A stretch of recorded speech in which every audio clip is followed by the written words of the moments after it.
Document. Part 6, the next morning. Alex woke up feeling restless. He hadn't slept well, his dreams filled with fragments of glowing symbols and whispered warnings. Every time he closed his eyes, he saw flashes of the alien ship, its walls, pulsing like a heartbeat, and Lyra's face, her glowing eyes piercing through the darkness. It was as if his mind was trying to piece together a puzzle it didn't fully understand. He stepped outside his habitat module, the cold air biting at his cheeks. The suns were just beginning to rise, casting long shadows across the rocky terrain. In the distance, the sleek form of Lyra's ship stood out against the barren landscape, its surface shimmering faintly in the early light. Alex stared at it for a moment, then turned his gaze toward the horizon. Something about today felt different, though he couldn't put his finger on why. When he arrived at the ship, Lyra was already there, working on a panel near the rear. She looked up as he approached, her expression calm but tinged with concern. "You seem troubled," she said, setting down her tools. "I didn't sleep well," Alex admitted, rubbing the back of his neck. "Too much on my mind." Lyra nodded, understanding. "The truth I shared yesterday, it must be difficult to process." "That's an understatement," Alex replied with a wry smile. "I keep thinking about what you said, about my DNA in this. Hero from your legends. It's hard to wrap my head around." "It is not easy for me either," Lyra admitted.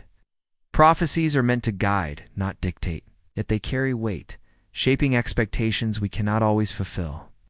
Alex sighed, leaning against the smooth metal of the ship. "So what do we do now? Keep fixing the ship and hope for the best?"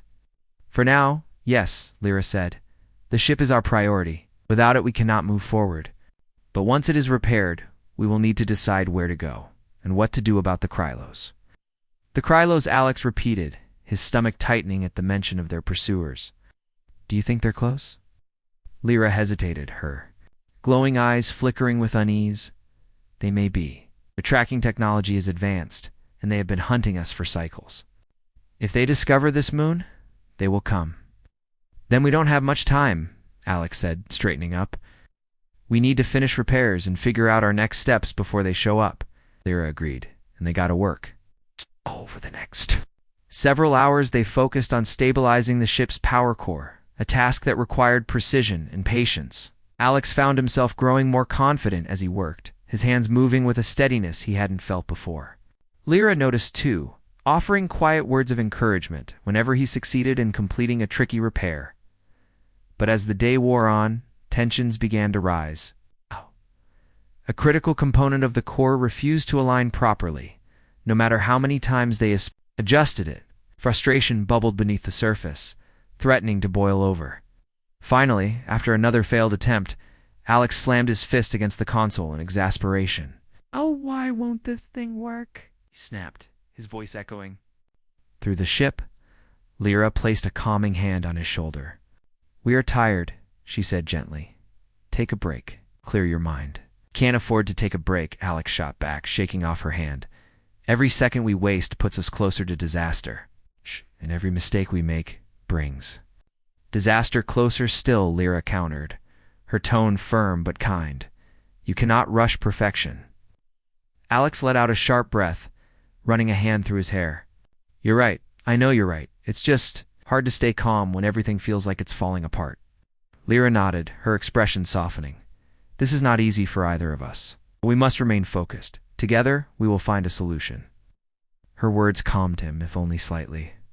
Taking a step back, Alex forced himself to breathe deeply, letting the tension ease from his body. When he returned to the task, he did so with renewed determination. Slowly but surely, they managed to stabilize the core, the ship humming softly. As power surged through its systems, as they finished up, Alex glanced at Lyra, admiration flickering in his eyes. "We make a pretty good team," he said with a small smile. "We do," Lyra agreed, returning his smile.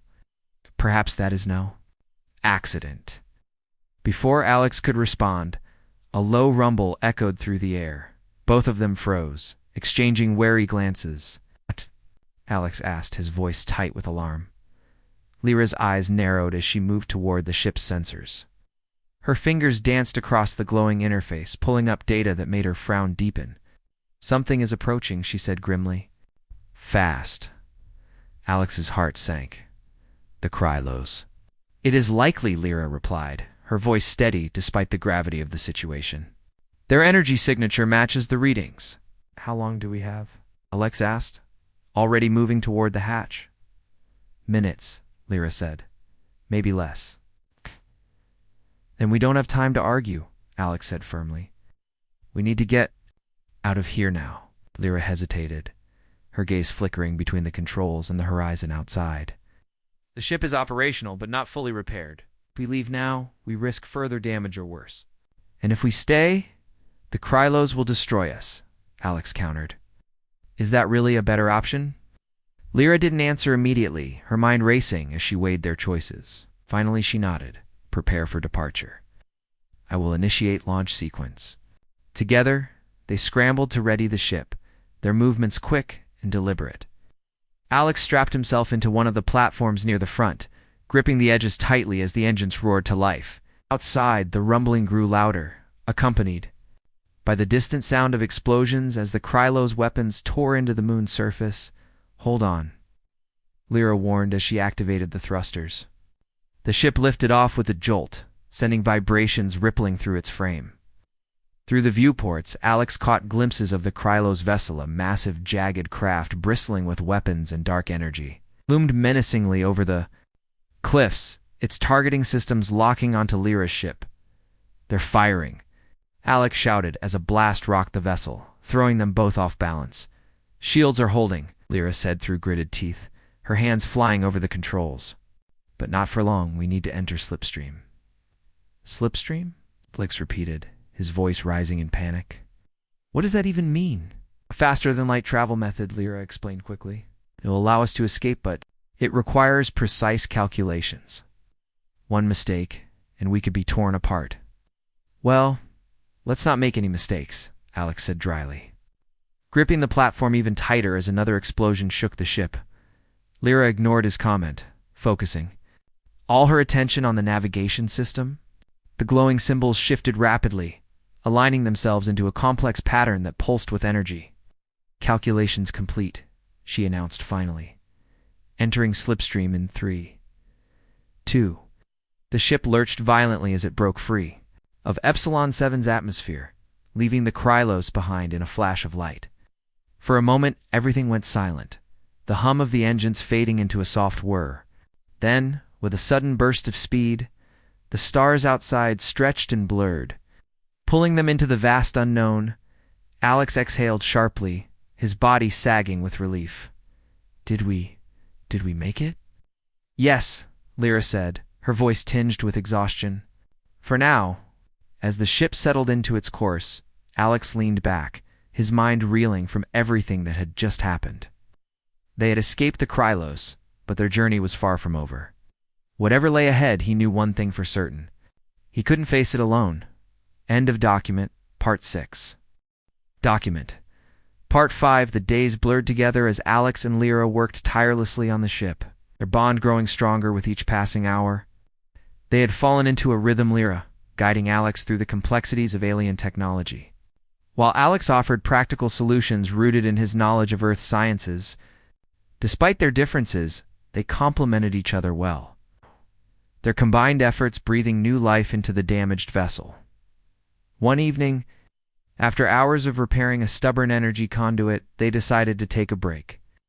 The twin suns had long since set, leaving the moon bathed in the cold glow of distant stars. Sitting on a rocky outcrop near the ship, they shared a meal of rations Alex had brought from his habitat module. The food was bland and unremarkable, but neither of them complained. It was the company that mattered. As they ate, Lyra seemed lost in thought, her glowing eyes fixed on the horizon. Alex noticed the tension in her posture, the way her fingers absently traced patterns on the ground. He wanted to ask what was troubling her, but he held back, giving her space to speak when she was ready. Finally, she broke the silence. "There is something I have not told you," she said softly, her voice carrying a weight that made Alex sit up straighter. "Something about the prophecies, and why your presence here is so significant." Alex set his ration pack aside, turning to face her fully. "Okay," he said, his tone calm but curious. "Tell me."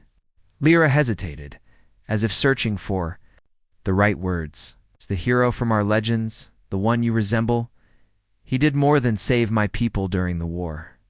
He became part of us, woven into the fabric of our history. His actions shaped who we are today. And yet," she paused, her gaze dropping to her hands. "And yet, the texts also warn of his return, not as a savior, but as a harbinger of chaos." "Chaos?" Alex repeated, his brow furrowing. "What kind of chaos?" "The prophecies do not specify," Lyra admitted. "They only say that his reappearance will test the faith of my people, forcing us to choose between trust and fear. Some believe it means betrayal. Others think it signals the end of our journey altogether." Alex let out a slow breath, processing what she was saying. "So you're worried that by being here I'm fulfilling the wrong part of the prophecy? That I might be causing this chaos?" "It is possible," Lyra replied, her voice tinged with uncertainty. "But there is another layer to the story, one I have kept hidden until now." "What is it?" Alex asked, leaning forward slightly. Lyra took a deep breath, steeling herself. The hero was not just a warrior. He was also a bridge of connection between worlds. According to the texts, he carried within him the essence of multiple species, allowing him to unite disparate peoples under a single banner. This ability was both a gift and a curse, for it made him powerful but also unpredictable. Alex stared at her, trying to make sense of her words. "Are you saying I have this ability to... because I don't feel like some cosmic bridge?" "No," Lyra said quickly. "Not exactly. But the resemblance goes beyond appearance. Your arrival here has already disrupted the energies of this place, triggering responses in the ship and the environment that defy explanation. It is as if the moon itself recognizes you." "That doesn't prove anything," Alex countered, shaking his head. "It could just be coincidence. Or maybe the ship's reacting to me because I'm human. You said yourself that outsiders create instability." Perhaps Lyra conceded, but there is more. "Last night, while you slept, I ran scans on you using the ship's systems. The results were unusual." "It's unusual how?" Alex asked, his voice tinged with apprehension. Lyra hesitated again, clearly struggling with how much to reveal. "Your genetic structure is unlike any human profile I have encountered. There are traces of something ancient, something that predates your species." Alex blinked, stunned. "You're saying I'm not entirely human?" "No, Lyra," clarified. "You are human. But there is a fragment within you, buried deep in your DNA, that aligns with the markers of the hero from our legends. It is faint, almost dormant, but it is there." For a moment, Alex didn't know what to say. His mind raced, trying to reconcile what she was telling him with everything he thought he knew about himself. Was it possible? Could he really be connected to some ancient alien hero? The idea felt absurd, yet Lyra's conviction made it hard to dismiss outright. "If that's true," Alex said slowly, "then what does it mean? Am I supposed to step into this role? Save your people, or whatever?" "I do not know," Lyra admitted, her expression conflicted. "Prophecies are not instructions. They are possibilities, paths that may or may not come to pass. Your presence here suggests that you have a role to play, but whether it leads to salvation or destruction remains unclear." Alex exhaled sharply, running a hand through his hair. "This is insane. I'm just a guy. I don't know the first thing about saving civilizations or uniting species. Hell, I barely understand half the stuff you've shown me about this ship." "You underestimate yourself," Lyra said gently. "You adapt quickly, you solve problems, and most importantly, you care. That alone sets you apart." Alex looked at her, searching her face for any sign of doubt. But all he saw was sincerity. "Even if I wanted to help Hand, I'm not saying I didn't even know where to start. We will figure it out together," Lyra assured him. "One step at a time. For now, focus on the immediate task, repairing the ship. Once it is operational, we can decide our next move." Alex nodded reluctantly, though unease still lingered in his chest. He couldn't shake the feeling that they were playing with forces far beyond their understanding. Still, he trusted Lyra. If anyone could navigate this mess, it was her. As they returned to work, Alex found himself reflecting on everything she had told him. The revelation about his DNA weighed heavily on his mind, raising questions he wasn't sure he wanted answered. Who was he, really? And what did it mean to carry the legacy of someone he'd never met? Despite his doubts, one thing was clear. He couldn't walk away. Whether by choice or fate, he was part of this now. Ahead, he would face it alongside Lyra. End of document. Part 5. Document. Part 4. Over the next few days. Alex and Lyra worked side by side, their efforts focused on repairing the damaged systems of her ship. The sleek vessel had taken a beating during its crash landing on Epsilon 7, and while it was still functional, certain components needed attention before it could leave the moon's surface. For Alex, this meant learning things he never imagined he'd encounter: alien technology that defied logic, glowing circuits that pulsed like living, veins and tools that seemed to respond to thought rather than touch. At first, Alex felt completely out of his depth.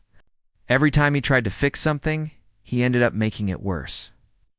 But Lyra was patient, guiding him with calm instructions and gentle corrections. "You were doing well," she assured him one afternoon as they worked on a panel near the ship's core. "Your hands are steady, and your mind adapts quickly." Alex chuckled nervously, wiping sweat from his brow. Adapting is one way to put it. "Honestly, I feel like I'm fumbling around in the dark most of the time." "That is natural," Lyra replied, her voice soft but firm. "No one expects you to master this overnight. Even among my people, such skills take years to develop." Words were comforting, though. Alex couldn't help but notice how different they were. She moved with an ease and precision that made even the simplest tasks look effortless, while he stumbled and second-guessed himself at every turn. Still, there was something about working together that brought them closer. They talked as they repaired the ship, sharing stories about their lives and worlds. Lyra spoke of her homeworld, describing its vast oceans and towering cities bathed in perpetual twilight. Her eyes lit up when she recounted festivals where lights floated into the sky like fireflies, or markets filled with music and laughter. But her tone shifted when she mentioned the supernova that destroyed everything. It happened so fast. She said quietly, her hands pausing over the glowing circuitry. "One moment, we were celebrating the harvest. The next, the sky turned white. And then, nothing." Alex listened intently, feeling a pang of sadness for what she had lost. Wanted to say something comforting, but no words came. Instead, he nodded, letting her know he understood, at least tried to. In return, Alex shared bits of his own life. He told her about growing up in a small town in Ohio, about summers spent fishing with his dad, and winters building snow forts. With his younger sister, he talked about how he'd always been fascinated by rocks and minerals, how studying geology felt like uncovering secrets hidden deep within the earth. "I guess I've always liked solving puzzles," he admitted with a sheepish grin, "but nothing compares to this." Lyra smiled faintly, her shimmering skin catching the soft light of the ship's interior. "Perhaps that is why fate brought you here," she said, "to solve a puzzle greater than any you have faced before." Alex shook his head, laughing lightly. "Let's not get ahead of ourselves. I'm just trying to keep this thing from falling apart, despite the gravity." Of their situation, moments like these gave Alex a sense of normalcy. It was easy to forget for brief stretches of time that they were stranded on a desolate moon with an alien prophecy hanging over their heads. Lyra's company was soothing in ways he hadn't anticipated. There was a warmth to her, a kindness, beneath her calm exterior that made him feel less alone. But not all moments were peaceful. As they worked, tensions occasionally flared between them. One evening, while attempting to recalibrate the ship's navigation system, Alex accidentally triggered a minor malfunction. Sparks flew from the console, and the entire vessel shuddered violently. Alarmed, Alex jumped back, his heart racing. "What did I do?" he exclaimed, waving smoke away from his face. Lyra rushed to the controls, her movements swift and deliberate. After a few tense seconds, she managed to stabilize the system. Turning to Alex, her expression was stern. "You must be more careful," she said, her voice sharper than usual. The ship's systems are delicate. Single misstep could cause irreversible damage. I'm sorry. Alex shot back, frustration bubbling up inside him. I'm doing the best I can, okay? This isn't exactly my area of expertise. Lyra sighed, her anger fading as quickly as it had appeared. I know, she said softly, and I appreciate your effort. But we cannot afford mistakes, not now. Alex nodded, guilt settling in his chest. She was right, of course. Every decision they made carried weight, every action rippling outward in ways they couldn't fully predict. He resolved to pay closer attention, to push past his doubts, and focus on the task at hand. As the days passed, their bond grew stronger. They began to anticipate each other's needs, working in sync, without needing to speak. When Alex struggled with a particularly tricky repair, Lyra would step in to guide him. And when Lyra seemed lost in thought, overwhelmed by the enormity of their mission, Alex would crack a joke or offer a kind word to lighten the mood. Still, there were moments when Lyra's gaze lingered on him longer than necessary, her expression unreadable. Alex noticed, but didn't press her for answers. He knew she was wrestling with something, some internal conflict she hadn't yet shared. Whatever it was, he hoped she would open up in time. On the fourth day, as they took a break outside the ship, Alex finally worked up the courage to ask. Lyra, he began hesitantly, you've been really helpful, and I appreciate everything you've done. But do you trust me? Lyra turned to face him, surprise flickering across her features. Why do you ask? It's just... Alex paused, choosing his words carefully. You seem unsure sometimes, like you're holding back, like you don't know whether I'm part of the solution or the problem. Lyra looked away, her gaze fixed on the distant horizon. The twin suns were setting, casting long shadows across the rocky terrain. I want to trust you, she said after a moment. But the prophecies, they warn of betrayal. Of the hero's return bringing chaos instead of salvation. You think I might betray you?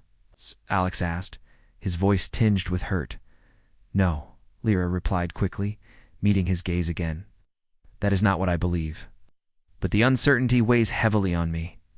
If the prophecies are wrong, if they lead us astray, could mean disaster for my people. Alex nodded slowly, understanding the burden she carried. I get it, he said. This isn't just about you and me. It's about everyone counting on you to get this right. Yes, Lyra whispered, her voice barely audible. And that is why I must tread carefully. They sat in silence for a while, watching the last rays of sunlight fade into darkness. The air grew colder, but neither of them moved. Finally, Alex spoke again, his tone softer this time. Whatever happens, I'll do everything I can to help. I promise. Wow. Lyra smiled faintly, her glowing eyes reflecting the starlight above. Thank you, Alex. That means more than you know. As they returned to the ship to continue their work, Alex felt a renewed sense of purpose. He didn't have all the answers, and he wasn't sure what the future held. But one thing was clear. He wasn't going to let Lyra face this alone. End of document. Part 4. Document. Part 3. The next morning, Alex woke up feeling like he hadn't slept at all. His dreams had been filled with strange images, glowing eyes, shimmering skin, a voice that whispered warnings in a language he couldn't understand. He sat up in his cot, rubbing his temples as if trying to scrub away the lingering unease. The small habitat module he called home felt suffocating now, its walls closing in on him despite the vast emptiness outside. He knew he should focus on his work, on analyzing the mineral samples he'd collected the day before, but his mind kept drifting back to Lyra. Her words echoed in his head, vague yet heavy with meaning. You weren't supposed to be here. Your presence disrupts the prophecies. It was all so surreal, like something out of a book or a movie. Yet the memory of her face, lit by the faint glow of her suit, was vivid and real. She wasn't a figment of his imagination. She was out there somewhere, probably inside that alien ship. Thinking about what to do with him, Alex glanced at the clock mounted on the wall. It was early, earlier than he usually started his day, but staying cooped up in the module wasn't an option, not today. He needed answers, even if it meant confronting Lyra again. Grabbing his jacket and boots, he stepped outside, squinting against the harsh light of the twin suns. The air was cold and thin, biting at his cheeks as he made his way toward the cliffside. Where he'd found the ship when he arrived, the metallic vessel looked just as otherworldly as it had the day before. Its surface shimmered faintly, catching the sunlight in ways that made it seem alive. Alex hesitated for a moment, remembering Lyra's warning about staying away. But curiosity got the better of him. Taking a cautious step forward, he peered around the edge of the craft, half expecting Lyra to appear and tell him off. Instead, he heard a soft hum coming from within the ship. It wasn't loud, but it was distinct, a steady vibration that seemed to resonate in his chest. Cautiously, he moved closer, stopping just short of touching the smooth metal. The hatch remained closed, but the hum grew louder, almost like the ship was aware of his presence. For a brief moment, Alex wondered if he should leave, if this was some kind of test or trap, but then the hatch slid open with a hiss. Lyra stood there, her expression unreadable. She didn't look surprised to see him, though Alex doubted she could read his thoughts. Still, her timing was uncanny, as if she'd been expecting him all along. "You came back," she said simply, her voice carrying a note of resignation. "I had questions," Alex replied, crossing his arms over his chest. "And you're the only one who can answer them." Lyra nodded, stepping aside to let him enter. "Come inside," she said. "It is safer here." "Safer?" Alex frowned but followed her anyway. The interior of the ship was unlike anything he'd ever seen. The walls glowed softly, casting a warm golden light throughout the space. Strange symbols pulsed rhythmically, shifting colors as they moved across the surfaces. There were no chairs or tables, just smooth platforms that seemed to rise and fall gently, like waves frozen mid-motion. "This is incredible," Alex murmured, his voice barely above a whisper. He reached out instinctively, wanting to touch one of the glowing panels. But Lyra stopped him with a gentle hand on his arm. "Be careful," she warned. "The ship reacts to energy. Human emotions can sometimes interfere." Alex pulled his hand back, feeling a mix of embarrassment and awe. "Right? Got it? No touching?" Lyra gestured for him to sit on one of the platforms, which adjusted itself to accommodate his weight. She settled onto another nearby, her movements graceful and deliberate. For a moment, neither of them spoke. Then Lyra broke the silence. "You have questions," she said. "Ask them." Alex took a deep breath, organizing his thoughts. "Okay. First, why does my being here matter so much? You said something about prophecies and conditions. What exactly are these conditions?" Lyra's gaze softened slightly, as if she understood how overwhelming this must be for him. The safe havens, the places marked by the prophecies, are not ordinary worlds. They exist in harmony with certain energies, forces that sustain life. To access them, specific criteria must be met. One such criterion is the absence of outsiders, beings who do not belong to the Valen lineage. "But I'm human," Alex interrupted. "How am I disrupting anything? I haven't done anything."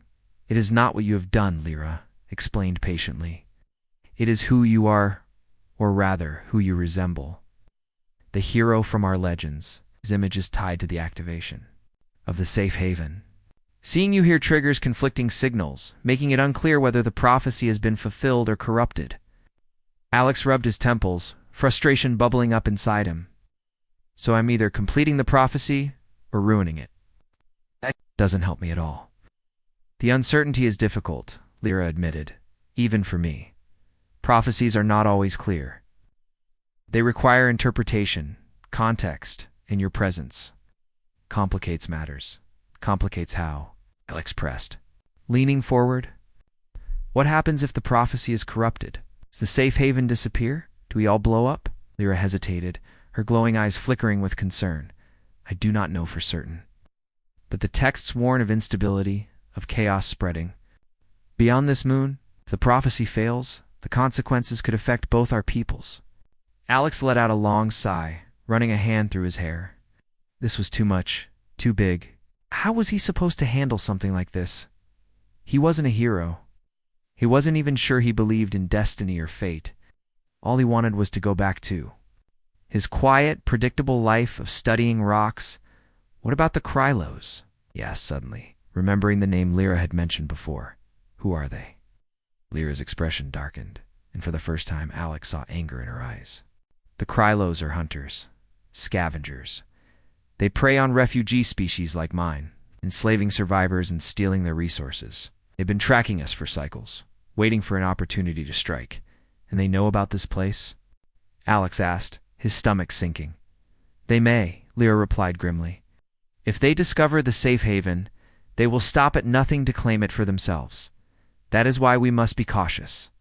Every decision we make could tip the balance. Alex leaned back, overwhelmed by the weight of everything she was saying. It wasn't just about him anymore. It was about entire civilizations, about survival and destruction on a scale he couldn't fully comprehend. And somehow, he was caught in the middle of it all. So what do we do? He asked finally, his voice quieter now. Do we figure this out? We work together, Lyra said firmly. I bring knowledge of this world, of its patterns and behaviors. I bring understanding of the prophecies and the ship's technology. Together, we may find a solution. Alex nodded slowly, though doubt lingered in his mind. Could they really solve this? Or were they just delaying the inevitable? Either way, he didn't have much of a choice. He couldn't walk away, not win. So much was at stake. All right, he said, straightening up. Let's start figuring this out, but promise me one thing. Out. What is it? Lyra asked, tilting her head slightly. No more cryptic warnings, Alex said, meeting her gaze. Something happens, you tell me? No secrets. Lyra studied him for a moment, then nodded. Agreed. As they began discussing their next steps, Alex couldn't shake the feeling that this was only the beginning. Whatever lay ahead, it was going to change everything for both of them. End of document, part 3. Document. Part 2. Alex stood there, his mind racing as he tried to make sense of what was happening. Lyra's words echoed in his head. You weren't supposed to be here. What did that even mean? He glanced at her again, taking in the otherworldly glow of her skin and the faint shimmer of her suit. She looked like something out of a dream more, maybe a nightmare, but there was no denying she was real. The way she spoke, the way she moved, it all felt deliberate, calculated. And yet there was a flicker of uncertainty in her eyes, as if she were just as confused as he was. I don't understand, Alex said finally, breaking the silence. What do you mean I wasn't supposed to be here?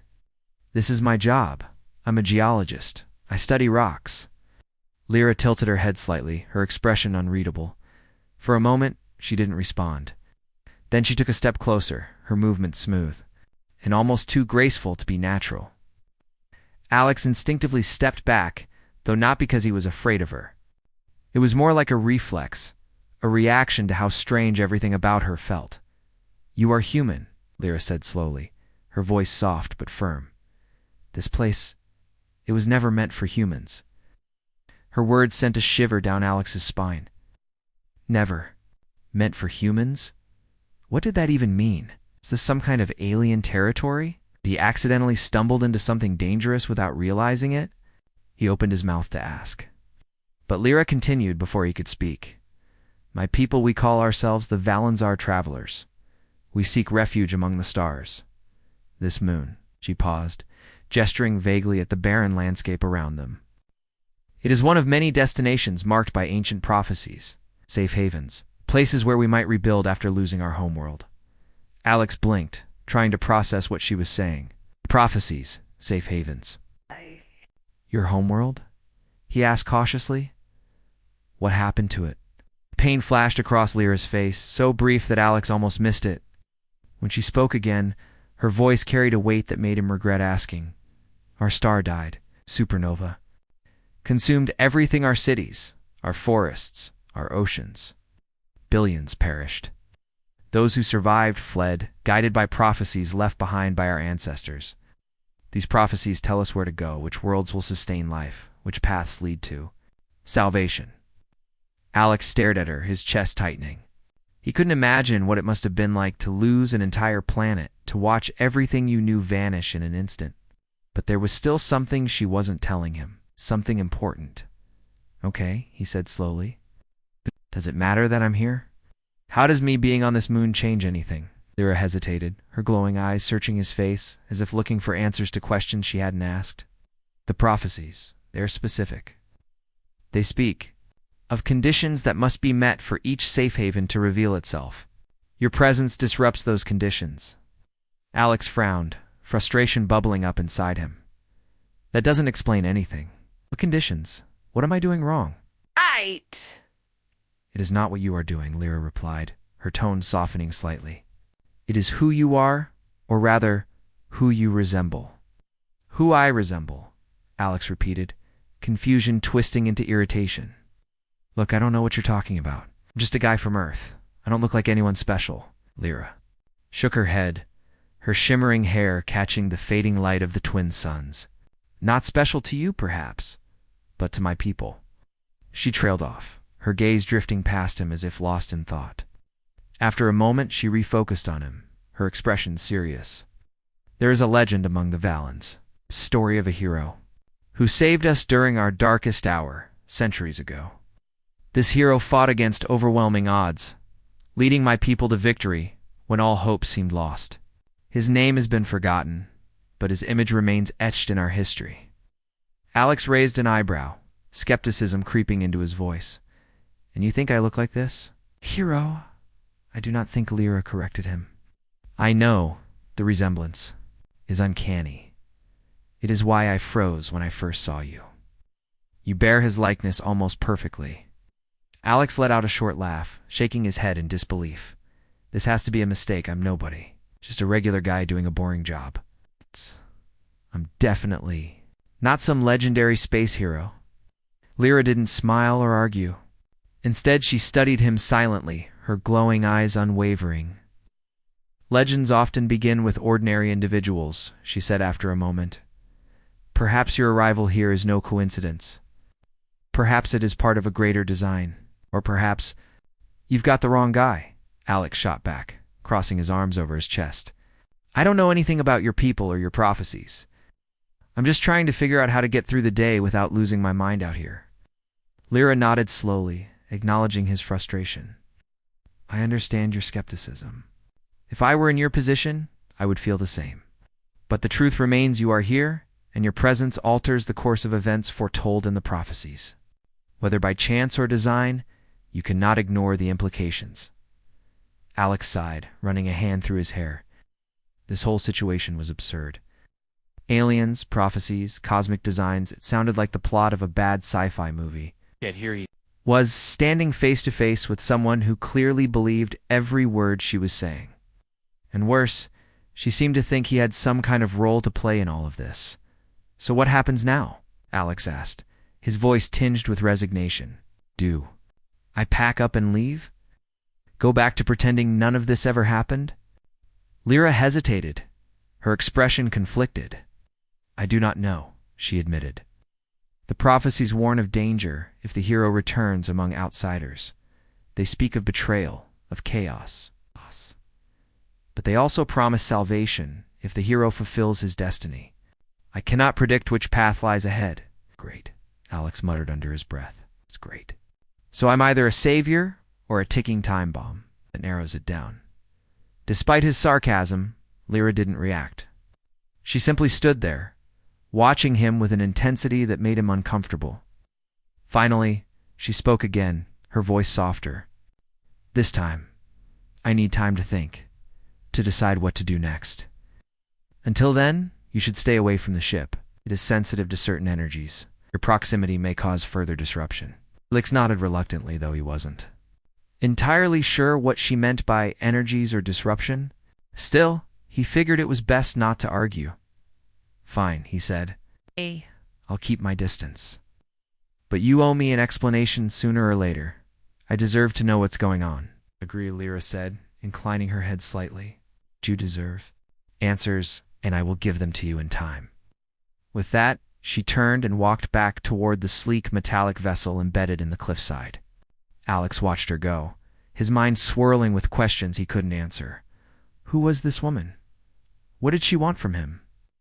And most importantly, why did she seem so convinced that his presence here mattered? As the hatch slid shut behind Lyra, sealing her inside the alien craft, Alex exhaled sharply. The air felt heavier now, charged with an electricity he couldn't explain. Whatever was happening, one thing was clear. His life had just taken a turn he never could have anticipated, and deep down, he knew there was no going back. End of document, Part 2. Document, Part 1. The suns hung low over the horizon, casting long shadows across the jagged cliffs of Epsilon 7. Alex Carter adjusted the strap of his sample bag and glanced at the twin stars, their light dimming as dusk approached. The moon Was desolate, its rocky surface dotted with craters and strange mineral formations that glimmered faintly under the fading sunlight. It wasn't exactly scenic, but Alex had grown used to solitude during his months stationed here. Geology wasn't a glamorous job, but he liked it. There was something calming about studying rocks, about piecing together stories written in layers, millions of years old. Today, however, felt different. As he trudged along the uneven terrain, his boots kicking up fine gray dust, Alex couldn't shake the feeling that he was being watched. He paused, scanning the horizon. Nothing moved except for the occasional gust of wind whipping through the barren landscape. Still, the sensation lingered, prickling at the back of his neck. Shaking. His head, he muttered to himself. "You're just tired," he said aloud. Though the sound of his voice did little to ease the unease settling in his chest, he knelt beside a cluster of quartz-like crystals embedded in the rock face. Pulling out his scanner, he ran it over the formation, noting the unusual energy readings. This part of Epsilon 7 was known for its strange mineral deposits, but these numbers were off the charts. Curious, Alex pulled out his pickaxe and began chipping away at the surrounding stone. Each strike echoed loudly in the stillness, and after a few minutes, sweat beaded on his forehead despite the chilly air. Just as he pried loose a sizable chunk of crystal, the ground beneath him trembled slightly. Startled, Alex dropped the tool and stumbled backward. The vibration lasted only a second, but it was enough to send his heart racing. "What the?" he started, cutting himself off when he noticed something odd. A section of the cliffside ahead of him seemed darker than the rest, almost like a shadow, but there was no source for it. Squinting, he took a cautious step forward. That's when he saw it. Half buried in the rocky slope was an object unlike anything he'd ever encountered. Smooth and metallic, it shimmered faintly, even in the dim light. At first glance, it looked like some kind of vehicle, though nothing remotely human-made.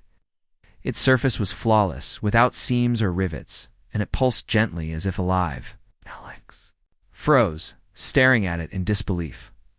Was this real? Or had the isolation finally gotten to him?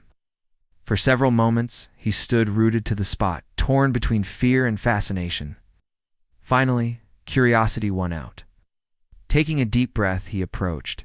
Slowly, his boots crunching softly against the gravel. Up close, the object was even more surreal. It was roughly oval-shaped, about the size of a small car, covered in intricate patterns that shifted subtly as he moved around it. They weren't static designs. They seemed to flow like liquid trapped beneath glass.